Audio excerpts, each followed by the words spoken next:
ചെക്കതാ pulse polio എടുക്കാൻ വേണ്ടി ready ആയിട്ടിരിക്കാൻ കേട്ടോ. എന്താ നടക്കണമെന്ന് അറിയാതെ ഹൈസു അങ്ങോട്ടും ഇങ്ങോട്ടൊക്കെ നോക്കുന്നുണ്ട്. പക്ഷെ എന്തോ നടക്കാൻ പോവുകയാണെന്ന് എനിക്ക് മനസ്സിലായിട്ടുണ്ട്. നമ്മൾ ഈ പോളിയോ എടുക്കേണ്ട ദിവസമല്ല എടുക്കുന്നത്, പിറ്റേ ദിവസമാണ്. അന്ന് നമ്മൾ ഭയങ്കര തിരക്കായിടും. അന്നാണ് ഞാൻ ചെറുതായിട്ടൊന്ന് വീണത്. അതിൻ്റെ ഭാഗമായിട്ട് നമുക്ക് പോകാൻ പറ്റിയില്ല. എന്തായാലും ആളുടെ പോളിയോ എടുക്കലൊക്കെ കഴിഞ്ഞ് നമ്മൾ പോകാനിറങ്ങിയപ്പോഴേക്കും നന്നായിട്ട് നേരം വൈകിട്ടുണ്ടായിരുന്നു. എനിക്ക് ക്ലാസ്സിൻ്റെ അർഷാക്കൊന്ന് വർക്കുണ്ട്, രണ്ടുപേർക്കും നന്നായിട്ട് നേരം വൈകിട്ടുണ്ട്. ഞങ്ങൾ രണ്ടുപേരും പരസ്പരം മിണ്ടാതെയാണ് വന്നത്, കാരണം രണ്ടാൾക്കും ദേഷ്യം വന്നിട്ടുണ്ടായിരുന്നു.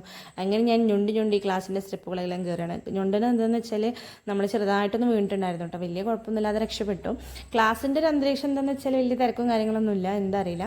പിന്നെ ഇവിടെ നിന്ന് ഇങ്ങനെ ഗ്ലാസ് ഒക്കെ ഉണ്ട് കേട്ടോ, പുറത്തോട്ട് നല്ല വ്യൂ ഒക്കെയാണ്. അങ്ങനെ മന്ദം ഇങ്ങനെ നടന്നു. അവിടെ എത്തിയപ്പോൾ ഇല്ലേ നല്ല ചൂടെടുക്കുന്നുണ്ടായിരുന്നു, പക്ഷെ ചെന്നപ്പോൾ കറണ്ട് ഉണ്ടായിരുന്നില്ല. പിന്നെ 2-3 മിനിറ്റ് കഴിഞ്ഞപ്പോൾ കറണ്ട് വന്നു കേട്ടോ. ഇന്ന് മൊത്തത്തിലൊരു കാമായിട്ടുള്ളൊരു അന്തരീക്ഷമാണ്. ഓരോരുത്തർ പണിയൊക്കെ തുടങ്ങിയിട്ടുണ്ട്. ഞാനും എൻ്റെ വർക്കിലോട്ട് ഇറങ്ങി. ഞാൻ എന്ത് ക്ലാസ്സിനാണ് പോകുന്നതെന്ന് എല്ലാവരും ചോദിച്ചിട്ടുണ്ടായിരുന്നു കേട്ടോ. ഞാൻ സ്റ്റിച്ചിങ് ക്ലാസ്സിനാണ് പോണത്. അങ്ങനെ ക്ലാസ്സൊക്കെ കഴിഞ്ഞ ഒരു 12:30 ആയപ്പോൾ ഞാൻ ഇറങ്ങി കേട്ടോ. 1 മണി വരെയാണ് ടൈം, പക്ഷെ 12:30 അർഷക്ക് താഴത്ത് വന്ന് വെയിറ്റ് ചെയ്യാൻ തുടങ്ങി. അപ്പോൾ ഞാൻ ഇറങ്ങിപ്പോന്നു. ഇവിടെ ആണെങ്കിൽ ഇവിടെ ഉണ്ടോ ചെരുപ്പൊക്കെ വെക്കുക, കുറേ ചെരുപ്പുകളുണ്ട്. പക്ഷെ നമുക്ക് ഇഷ്ടമുള്ളത് ഇട്ടിട്ടൊന്നും പോകാൻ പറ്റില്ല, നമുക്ക് നമ്മുടെ ചെരുപ്പ് മാത്രമേ ഇടാൻ പറ്റുള്ളൂ. അങ്ങനെ ഞാൻ ചെരുപ്പൊക്കെ ഇട്ട് വണ്ടി കയറി. ഇന്നൊന്നും വെയിലൊന്നും ഇല്ലാത്തൊരു സമയമായിരുന്നു. അങ്ങനെ കുട്ടീനെ എടുക്കാൻ വേണ്ടി വീട്ടിൽ പോയതാണ് കേട്ടോ.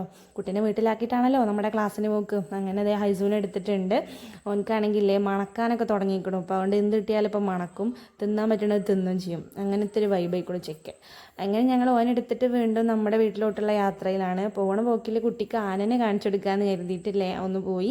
ആ ഒരു ആനയായിട്ടുണ്ടായിരുന്നുള്ളൂ. അപ്പോൾ ആനനെ കണ്ടു വയസ്സ് ആകെ അന്തം വിട്ടിട്ട് കേട്ടോ. ഇതിപ്പോൾ എന്ത് ജീവിയാണെന്ന് അറിയിട്ട് കുറേ നേരം ഞങ്ങളവിടെ നോക്കിയിരുന്നു, എൻ്റെ എക്സ്പ്രഷനൊക്കെ കണ്ടിട്ട്. അങ്ങനെ ആനനെയൊക്കെ കണ്ട് സമാധാനമായിട്ട് ഞങ്ങൾ അവിടെ നിന്ന് ഇറങ്ങിയപ്പോൾ 2 മൈൽ. അങ്ങനെ ഇന്നത്തെ കാഴ്ചകളും കഴിഞ്ഞ് ഞങ്ങൾ നേരെ വീട്ടിൽ പോയി. അപ്പോൾ അത്രേ ഉള്ളൂ ഇന്നത്തെ നമ്മുടെ വീഡിയോ. ഇഷ്ടപ്പെട്ടാൽ ലൈക്ക് ചെയ്യുക.